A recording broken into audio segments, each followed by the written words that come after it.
Hello friends, मैं सर्वेश तिवारी स्वागत करता हूं आपका अपने educational YouTube channel HD classes पे। फ्रेंड्स, हमने परसेंटेज शुरू किया था और परसेंटेज का हमारा आज 20वां क्लास है। तो चलिए परसेंटेज हम देखते हैं कि परसेंटेज होता क्या है। जैसा कि मैं रोज़ डेली बाई डेली बता देता हूँ एक बार कि परसेंटेज क्या होता है। परसेंटेज, ठीक है,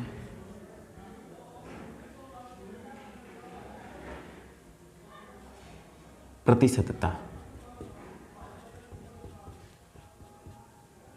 प्रतिशतता, परसेंटेज मतलब प्रतिशतता, ठीक है। और परसेंटेज का मैंने मतलब ही बताया था आपको। परसेंटेज का मतलब क्या होता है, प्रत्येक 100 पर, ठीक है, प्रत्येक 100 पर। और जैसे 20% आ जाए तो प्रत्येक 100 पर 20, 30% आ जाए प्रत्येक 100 पर 30, ऐसे होता है, ठीक है। और परसेंटेज का सिंबल मैंने बताया था आपको कि परसेंटेज का सिंबल ऐसे होता है और इसका मतलब होता है 1/100। और किसी भी संख्या का परसेंटेज निकालने के लिए हम 100 से गुणा करते हैं, ठीक है। चलिए हम जैसा कि डेली बाई डेली अपने लास्ट क्लास का लास्ट क्वेश्चन जो है वो मैं सॉल्व कराता हूँ, तो उसको मैं पहले सॉल्व करा देता हूँ। देखिए, दिया है किसी कक्षा के 72% छात्रों ने जीव विज्ञान लिया और 44% छात्रों ने गणित लिया, ठीक है। यदि प्रत्येक छात्र ने जीव विज्ञान तथा गणित लिया ही और 40 ने दोनों लिया, मतलब 40 छात्र ऐसे हैं जो दोनों विषय लिए तो कक्षा में छात्रों की कुल संख्या बताइए। देखिए 72% जो हैं वो 72% जो हैं जीव विज्ञान लिए, जीव विज्ञान, ठीक है। और कितना परसेंट, 44%, 44% ऐसे छात्र हैं जो गणित लिए, गणित, ठीक है। तो कुल कितने हो गए, 116%। जबकि संख्या तो होती है 100% ही। किसी भी क्लास की संख्या कुल कितनी होती है, 100% होती है। ये 16% लेकिन अधिक कहाँ से आया, यही 16% ऐसे छात्र हैं जो दोनों विषय लिए थे, ठीक है। तो 16% कितने के बराबर है, दिया है कि 40 छात्र ऐसे हैं जो दोनों विषय लिए हैं, तो 40 के बराबर है, यानी 1/40/16%, ठीक है। यानी कि 100%, क्योंकि हमें 100% का मान नहीं निकालना है, क्योंकि पूछा है कि कक्षा में कुल कितने छात्र हैं, ठीक है। तो 40/16% और गुणे में 100%, ठीक है। यानी कि परसेंट से परसेंट कट गया और 4 चौक 16, ये 10 हो गया, 4 से ये कटेगा 25 हो गया, यानी कि 250 छात्र। ये क्वेश्चन मैंने हल करा दिया था, ठीक है। तो 250 छात्र उस कक्षा में हैं, ठीक है। चलते हैं हम अब आज के अगले क्वेश्चन पे। उससे पहले मैं थोड़ा वाइट बोर्ड को इरेज कर लूँ। हमारा अगला क्वेश्चन है कि एक परीक्षा में परीक्षार्थियों के 52% अंग्रेजी में अनुत्तीर्ण हुए। यह है कि एक परीक्षा में परीक्षार्थियों के 52% अंग्रेजी में अनुत्तीर्ण हुए और 42% गणित में अनुत्तीर्ण हुए। यदि दोनों विषयों में से 17% विद्यार्थी अनुत्तीर्ण हुए, मतलब दिया है कि अंग्रेजी में कुल छात्रों का 52% अनुत्तीर्ण हुए, यानी कि फेल हो गए, और 42% गणित में फेल हो गए, ठीक है। और दिया है कि 17% विद्यार्थी ऐसे हैं जो दोनों विषयों में फेल हो गए। तो क्वेश्चन पूछा है कि तो उन दोनों विषयों में उत्तीर्ण परीक्षार्थियों का प्रतिशत ज्ञात कीजिए, ठीक है।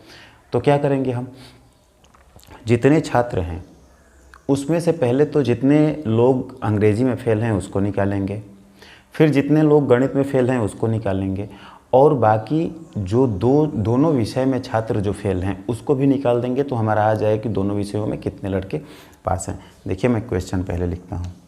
एक परीक्षा में क्वेश्चन, एक परीक्षा में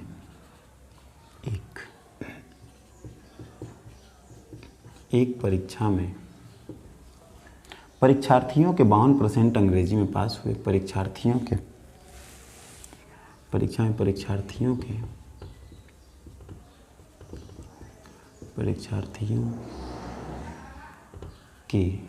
52%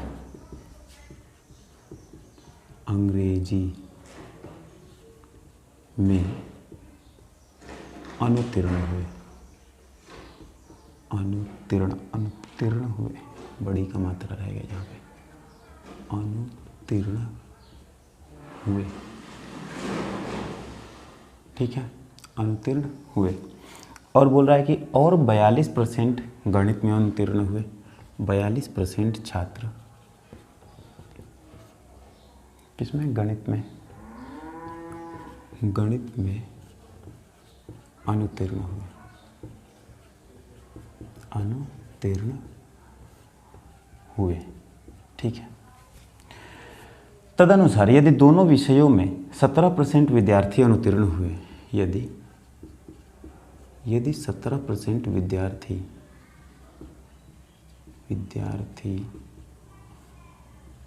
दोनों विषयों में अनुत्तीर्ण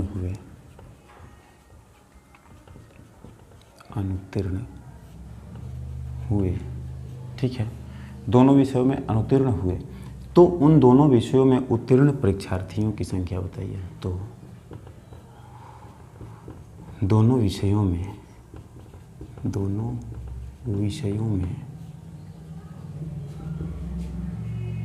उत्तीर्ण हुए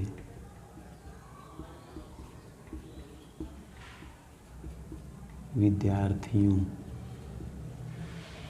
की संख्या बताइए, ठीक है, संख्या बताइए। हल करते हैं। यहाँ पे देखिए क्वेश्चन क्या दिया है, एक परीक्षा में परीक्षार्थियों के 52% अंग्रेजी में अनुत्तीर्ण हुए, ठीक है, 42% छात्र गणित में अनुत्तीर्ण हुए। यदि 17% विद्यार्थी दोनों विषयों में अनुत्तीर्ण हुए, तो दोनों विषयों में उत्तीर्ण हुए विद्यार्थियों की संख्या बताइए, ठीक है। 52% तो अंग्रेजी में अनुत्तीर्ण हुए, मतलब 52% छात्र जो हैं वो अंग्रेजी में फेल हो गए। 52% छात्र जो हैं, हल करते हैं इसको यहाँ पे, 52% छात्र जो हैं 52% वो तो अंग्रेजी में अनुत्तीर्ण हो गए, अंग्रेजी में, ठीक है। उसके बाद 42% छात्र जो हैं वो लोग अनुत्तीर्ण हो गए गणित में। कुल कितने प्रतिशत छात्र अनुत्तीर्ण हुए? देखिए 4, 5, 4, 9, 94% छात्र तो अनुत्तीर्ण हो गए दोनों विषयों में, लेकिन 17% विद्यार्थी जो हैं वो दोनों विषयों में अनुत्तीर्ण है, यानी कि उनको अंग्रेजी में भी जोड़ लिया गया और गणित में भी जोड़ लिया गया, इसीलिए 17 को घटाना पड़ेगा, ठीक है। तो 17% को यहाँ से माइनस करना पड़ेगा, ठीक।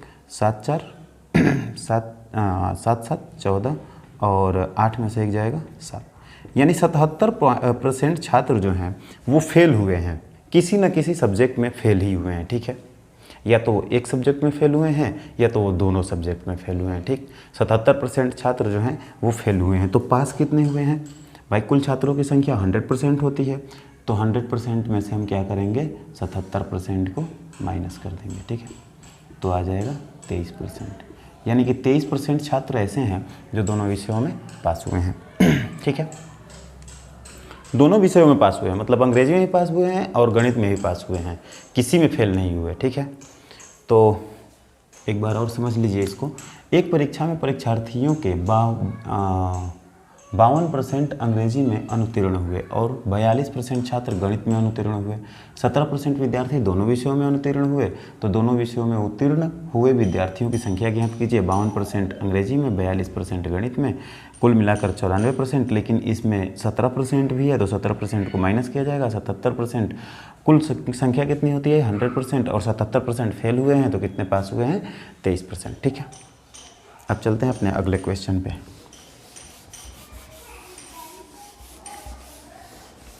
हमारा अगला क्वेश्चन क्या है उसको देख लें एक बार ज़रा।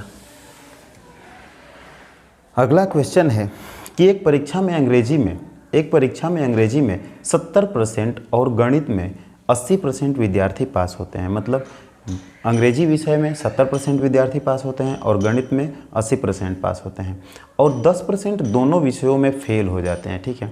यदि 44 अभ्यर्थी दोनों विषयों में पास होते हैं तब अभ्यर्थियों की कुल संख्या क्या है? बोल रहा है कि यदि 144% विद्यार्थी जो हैं दोनों विषयों में पास होते हैं, ठीक है, तब अभ्यर्थियों की कुल संख्या क्या है? दिया क्या क्या है? मैं लिख दूं क्या? क्वेश्चन लिख ही देता हूं एक बार। देखिए एक परीक्षा में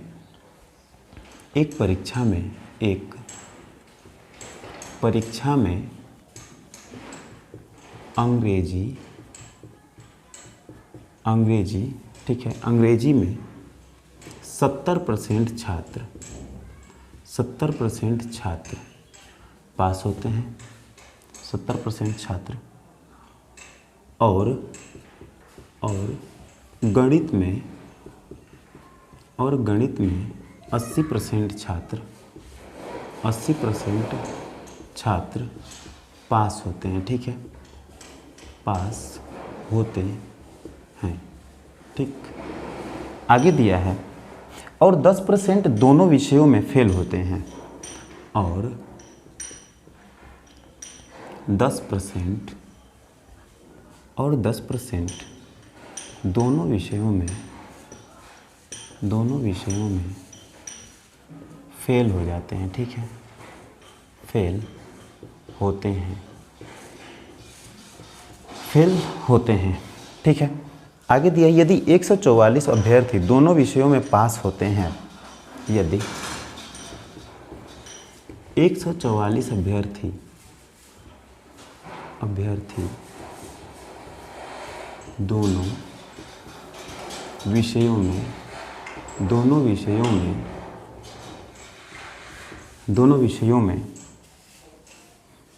विषयों में पास होते हैं, ठीक है, दोनों विषयों में पास होते हैं, ठीक है, होते हैं, तब अभ्यर्थियों की कुल संख्या क्या है? तब अभ्यर्थियों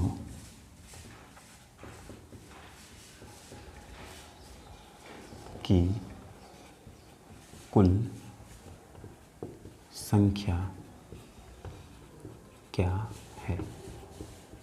ठीक, देखिए एक परीक्षा है जिसमें अंग्रेजी में 70% छात्र जो हैं पास होते हैं और गणित में 80% पास होते हैं, ठीक है। आगे दिया है यदि 10% छात्र ऐसे हैं जो दोनों विषयों में फेल हो जाते हैं और 144 अभ्यर्थी ऐसे हैं जो दोनों विषयों में पास होते हैं। देखिए जो दोनों विषय का दिया है ना, अगर यहाँ पे दोनों विषय में पास होने का परसेंटेज दिया होता तब तो हम डायरेक्ट निकाल सकते थे, लेकिन यहाँ पे दिया है कि 10% छात्र दोनों विषयों में फेल हो जाते हैं, तो यहाँ पे हमें चेंज करना पड़ेगा थोड़ा, ठीक है। यहाँ पे क्या चेंज करना पड़ेगा मैं बताता हूँ आपको। 70% हल लिखते हैं, हल 70% छात्र जो हैं वो तो अंग्रेजी में 70% छात्र जो हैं वो तो पास हो जाते हैं, ठीक है, पास हो जाते हैं। लेकिन ये जो दोनों के लिए दिया है 10% छात्र फेल हो रहे हैं ना, दोनों विषयों में फेल हो रहे हैं, तो हमें अंग्रेजी का भी फेलियर वाला परसेंटेज निकालना पड़ेगा और गणित में भी फेलियर वाला परसेंटेज निकालना पड़ेगा। तो यहाँ पे देखिए 70% विद्यार्थी पास हो रहे हैं, तो फेल कितने हो रहे हैं? फेल होने का परसेंटेज 30%। भाई जब 70% अभ्यर्थी पास होंगे यानी कि 30% अभ्यर्थी फेल होंगे। यहाँ पे देखिए 80% जो है वो पास हो रहे हैं, तो 20% फेल हो रहे हैं, ठीक है। कुल फेल कितना हो रहे हैं? 50% फेल हो रहे हैं, ठीक है भाई। फेल हुए अंग्रेजी में और यहाँ पे गणित में, ठीक है, गणित में देखिए यहाँ पे फेल हुए अंग्रेजी में 30%, यहाँ पे गणित में फेल हुए 20%, लेकिन दोनों में भी फेलियर दिया है 10%, यानी कि 10% जो है वो 30 में भी है और 10% जो है वो 20 में भी है। 30 में भी 10% है, 20 में भी 10% है, वो मतलब अनदेखा रूप में वो जुट गया है, ठीक है। तो वो 10% हम 50% में से निकाल लेंगे क्योंकि वो दोनों में जुड़ा हुआ है। मैंने बताया था ना कि अगर कुछ व्यक्ति जो हैं वो ए काम करते हैं और कुछ व्यक्ति बी काम करते हैं और कुछ व्यक्ति ऐसे हैं उनमें से जो दोनों काम करते हैं, तो हमें अगर बोला जाए कि व्यक्तियों की संख्या ज्ञात कीजिए तो पहले काम को करने वाले व्यक्ति प्लस दूसरे काम को करने वाले व्यक्ति और माइनस में दोनों काम को करने वाले व्यक्ति, मिक्सचर को हटा दिया जाता है, ठीक है। तो ये देखिए यहाँ पे 30% जो है फेल हुए हैं अंग्रेजी में और 20% गणित में, तो दोनों को जोड़ लिया गया 50, लेकिन जो मिक्सचर हैं 10% उनको घटा लिया जाएगा, ठीक है। तो यहाँ पे हो जाएगा 40%। अब देखिए 40% अभ्यर्थी ऐसे हैं, 40% अभ्यर्थी ऐसे हैं जो फेल हैं, जो फेल ही हैं, या तो एक सब्जेक्ट में फेल हैं या तो दोनों सब्जेक्ट में फेल हैं। तो पास कितने लड़के हैं? दोनों सब्जेक्ट में पास कितने लड़के हैं, तो 100% में से हम 40% को घटा लेंगे, ठीक है। यानी 60% अभ्यर्थी ऐसे हैं, 60% अभ्यर्थी ऐसे हैं जो दोनों विषयों में पास हैं, ठीक है। और यहाँ पे दिया है 144 अभ्यर्थी दोनों विषयों में पास हैं, यानी कि 60% ये कितने के बराबर हो जाएगा, ये 144 के बराबर हो जाएगा, ठीक है। और हमें निकालना क्या है, ये पूछा है कि तब अभ्यर्थियों की कुल संख्या ज्ञात कीजिए। अभ्यर्थियों की कुल संख्या कितना है, 100% है, ठीक है। यानी कि 100% का मान यहाँ से निकाल लेंगे हम। 100% का मान क्या होगा, 144, ये 60 नीचे आ जाएगा 60, और ये 100 ऊपर चला जाएगा, ठीक है।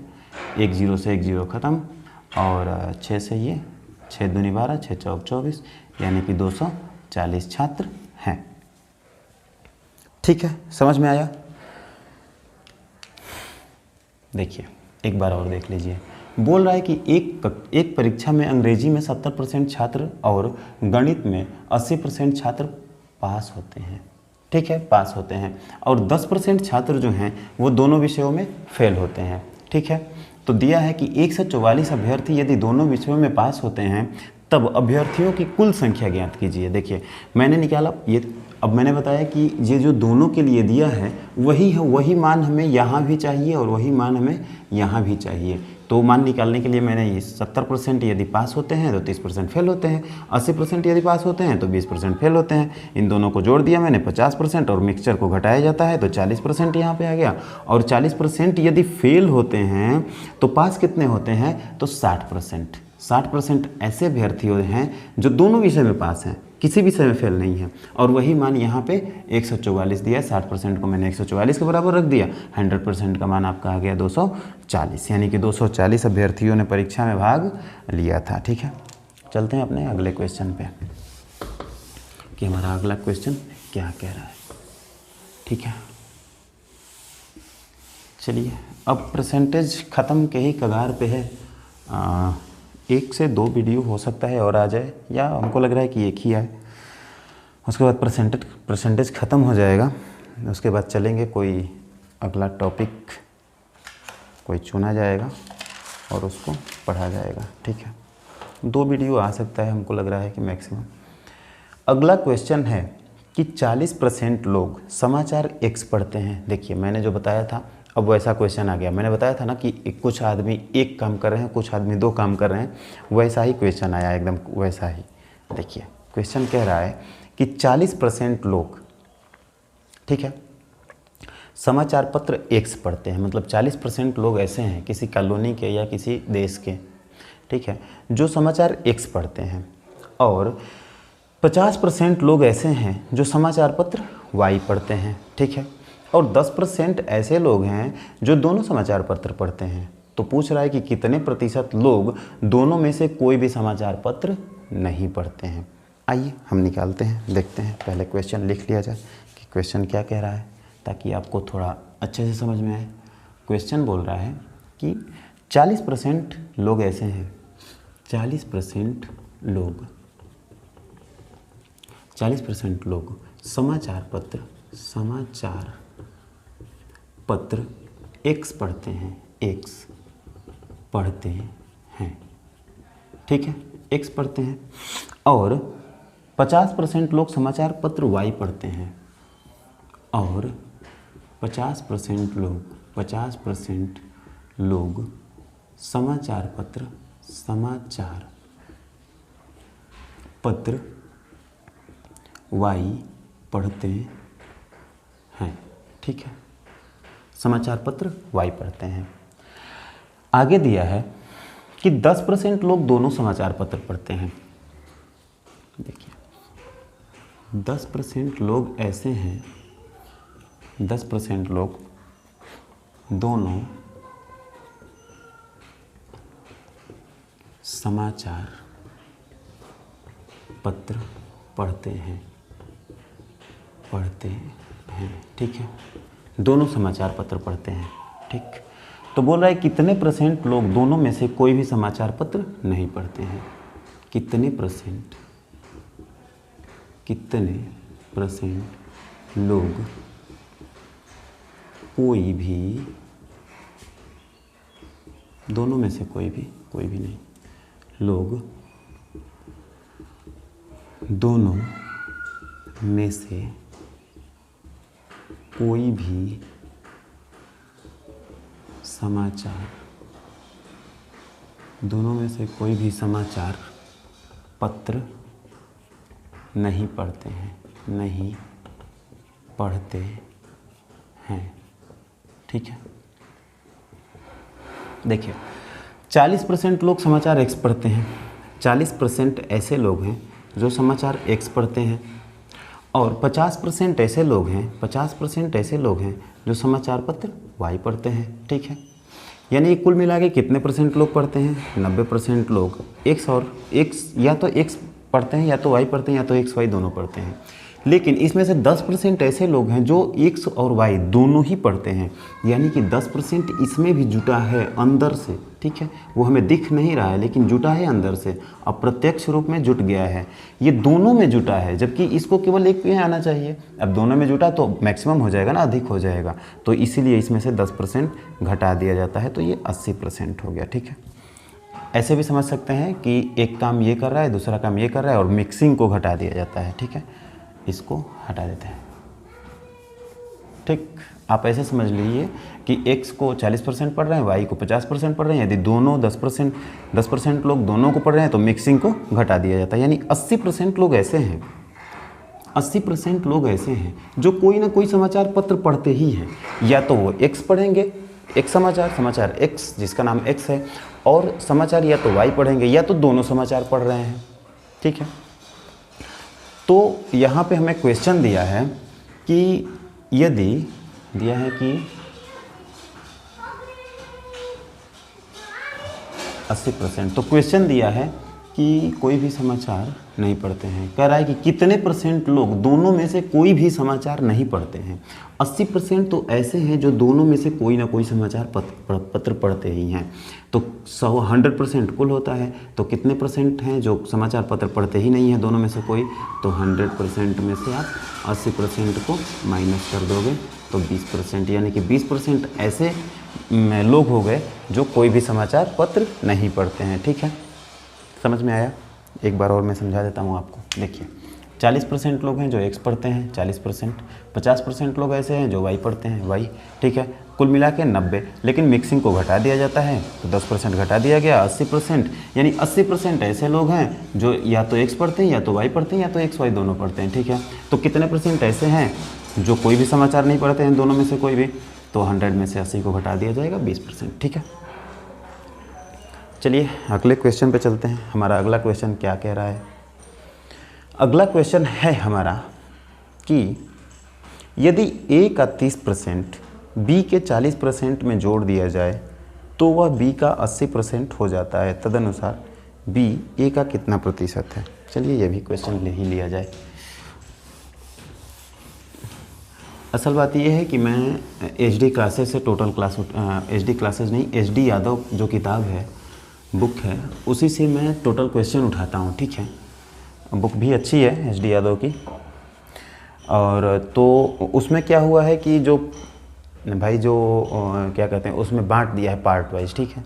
तो पार्ट वाइज तो मैंने करा दिया, लेकिन अब आगे है विविध क्वेश्चन, तो उसमें अब मिक्सिंग आएगा। कभी ये क्वेश्चन आ जाएगा, कभी ऐसा क्वेश्चन आ जाएगा, ठीक है। और एक बात और, HD यादव से मैं सभी जो है क्वेश्चन उठाता हूं, और मैं सोच रहा हूं कि HD यादव को पूरा ही टोटल ख़त्म कर दें। उसका टाइटल रहेगा HD यादव सॉल्यूशन, और टोटल मतलब क्वेश्चन पूरा बुक ही ख़त्म कर दूंगा। पूरा सभी क्वेश्चन का सॉल्यूशन मैं समझा दूंगा आपको यूट्यूब पर। लेकिन थोड़ा टाइम है उसमें, 5-6 दिन बाद ही मैं उसको, हमको लग रहा है कि 5 दिन बाद मैं उसको चालू करूँगा। तो अभी फ़िलहाल में चलते हैं, और वो वर्जन होगा 2021, 2018-19 नहीं होगा, 2021 की जो किताब बुक आई है उसका मैं सोल्यूशन दूंगा, ठीक है। तो चलिए हम चलते हैं इस क्वेश्चन पे, जो बोल रहा है कि क्वेश्चन पहले लिख लेते हैं। ये क्वेश्चन बोल रहा है कि यदि A का 30%, यदि A का 30%, ठीक है, B के 40% में जोड़ दिया जाए, 30% B के 40% में जोड़ दिया जाए, 40% में जोड़ दिया जाए, दिया जाए, ठीक है, 40% में जोड़ दिया जाए तो वह b का 80% हो जाता है। तो वह b का 80% हो जाता है, 80% हो जाता है, ठीक है। तो वह b का 80% हो जाता है। तदनुसार b a का कितना प्रतिशत है? तो b a का कितना प्रतिशत है? कितना प्रतिशत है, ठीक है। मैं प्रतिशत को ऐसे ही लिख देता हूँ क्वेश्चन में थोड़ा जल्दी होने के लिए। देखिए क्वेश्चन के ही अनुसार इसको हम हल करते हैं। हल बोल रहा है a का 30%, हम लिखते हैं a का के जगह पे गुणे और 30% का 30/100, ठीक है।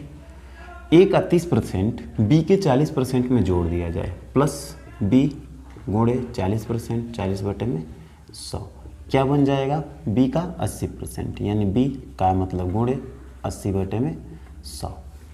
इसको कटा लेते हैं, 0 से 0 कट जाएगा, यहाँ भी 0 से 0 कट जाएगा और यहाँ भी 0 से 0 कट जाएगा। क्या हो जाएगा? 3a/10 प्लस 4b/10, ये b है, b/10 इक्वल टू 8b/10, ठीक है। ये हो जाएगा 3a प्लस 4b/10 क्योंकि हर समान है, ठीक है, इक्वल टू 8b/10। ये 10 से 10 cancel, 3a plus 4b equal to 8b, ठीक है। अब इसको जब इधर ले जाएंगे तो 3a इक्वल टू अब 8b और माइनस 4b हो जाएगा, यानी कि यहाँ पे केवल 4b हो जाएगा, ठीक है, केवल 4b हो जाएगा। यानी a इक्वल टू कितना हो जाएगा? a equal to 4b/3। क्या पूछा है? b हो तो b a का कितना प्रतिशत है? अब देखिए यहाँ पे a इक्वल टू 4b/3 आया है, यानी कि 4/3b इक्वल a होगा। भाई इसको तो पलट सकते हैं हम वैसे इसलिए कर रहे हैं कि क्वेश्चन में हमारा पूछा है कि b a का कितना प्रतिशत है, ठीक है। तो वैसे तो b इक्वल टू क्या हो जाएगा? 3 ऊपर चला जाएगा और 4 नीचे a। अच्छा, b इक्वल 3/4 होता है 75% के बराबर, ठीक है, 75% इंटू a, ठीक है। यानी कि इसको लिख सकते हैं कि b बराबर a का 75% लिखा जा सकता है, ऐसा ना भाई। यहाँ पे देखिए यदि a का 30%, तो a का 30% को हम क्या लिखे हैं? a गुणे में 30/100। यहाँ पे यानी कि a गुणे में 75/100 को a का 75% लिखा जा सकता है, यानी कि आ गया b बराबर a का 75%, यानी कि b जो है a के 75% के बराबर है, यही 75% आंसर होगा, ठीक है। एक बार और समझ लीजिए इस क्वेश्चन को। देखिए क्वेश्चन कह रहा है कि a का 30% जो है वो 40 में जोड़ दिया जाता है। a का 30% जो है, a का 30% वो b के 40% में जोड़ दिया गया। भाई यहाँ पे देखिए जोड़ दिया गया, ठीक है। तो आया नीचे 10, 10 से 10 कैंसिल हो गया, तो 3a प्लस 4b बराबर 8b, 3a equal to 4b हो गया, तो a बराबर 4b/3। यहाँ पे 2-3 स्टेप मैंने थोड़ा कंजस्टेड कर दिया है, अगर थोड़ा इसको रोटेशन में, ये मैंने पढ़ा नहीं था, तो थोड़ा रोटेशन में किया जाए तो थोड़ा कम ही स्टेप में हो जाएगा ये क्वेश्चन, ठीक है। तो b बराबर क्या हो जाएगा? 3a/4। 3/4 इक्वल टू कितना होता है? 75%, यानी 75% इंटू a क्या लिखा जा सकता है? a का 75%, यानी कि b इक्वल टू a का 75%। और वही पूछा है कि b a के कितने परसेंट के बराबर है, तो b बराबर a के 75% के बराबर है। 75% ही इसका हो जाएगा क्वेश्चन, 75% हो जाएगा इसका आंसर, ठीक है। तो इस क्लास को भी हम रोकते हैं यहीं पे और जारी रखेंगे कल। आज 20 क्लास हमारा हो गया, और मतलब मुझे पता नहीं था यार कि मतलब इतना ज़्यादा क्लास हो जाएगा। मुझे ये लग रहा था कि मतलब 12-13 क्लासेज में ये निपट जाएगा, क्योंकि मैं अभी पहली बार फर्स्ट एक्सपीरियंस है, पहला बार मैं पढ़ाना शुरू किया हूँ। तो मुझे लगा कि ऐसे ऐसे पढ़ाऊँगा आधे आधे घंटे करके तो 12-13 क्लास में निपट जाएगा, लेकिन देखिए 20 क्लास हो गया। तो वही बात है, अब पढ़ने में और पढ़ाने में अंतर होता है। अब पढ़ने में तो 2 दिन में ख़त्म कर देंगे, उस पूरे चैप्टर को 1 दिन में ख़त्म कर देंगे। हम तो डेढ़ जो चैप्टर है वो 1 दिन में ख़त्म करता था मैं पहले, जब उसको रिवाइज करता था तो। लेकिन पढ़ाने में भाई अंतर है, क्योंकि आपको समझाना भी है, लिखना भी है, उसको हल भी करना है, प्रत्येक हर एक स्टेप को बताना भी है आपको। तो थोड़ा जो क्लासेज है वो अधिक हुआ, और वो मैंने किया आपके लिए ही। मैं क्वेश्चन क्यों लिखता हूँ भाई, मैं क्वेश्चन क्यों लिखता हूँ, क्वेश्चन आपके लिए ही लिखता हूँ, क्योंकि क्वेश्चन लिखूंगा तो आपको समझ में आएगा, ठीक है। नहीं तो उतना लिखना यार, ऐसा ही लिखना सबको बोरिंग लगता है, ठीक है। तो चलिए 1 क्लास या 2 क्लास और हो सकता है, हमको लग रहा है कि 2 क्लास के लेवल में क्वेश्चन बचे हुए हैं। तो और एक बात और कि HD यादव को मैं बहुत जल्दी ही सॉल्व कराऊँगा, ठीक है।